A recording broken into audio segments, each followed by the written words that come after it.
குழந்தை பிறந்த உடனே செய்யக்கூடிய நோய் அறி பரிசோதனை தேவை அப்படிங்கிறத பற்றி பார்க்கலாம். குழந்தைக்கு இயக்குநீர் குறைபாடு, ஊக்க நீர் குறைபாடுன்னு சொல்கிறீங்களே, இது முன்னாடியே கண்டுபிடிக்க இயலாதா அப்படின்னு நிறைய பெற்றோர்கள், பாதிக்கப்பட்ட பெற்றோர்கள் நினச்சிருப்பாங்க.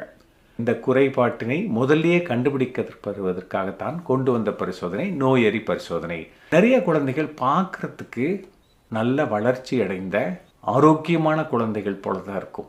எந்த பிரச்சனைகள் இல்லாமல் இருக்கும். ஆனால் அந்த குழந்தைகளினுடைய உடலில் அந்த குழந்தையினுடைய வளர்சிதை மாற்றங்களுக்கு உதவி செய்கிற ஊக்க நீர் குறைபாடுகள் இருந்தால் பார்த்தா கண்டுபிடிக்க முடியாது, ஸ்கேன் மூலமாகவும் கண்டுபிடிக்க முடியாது.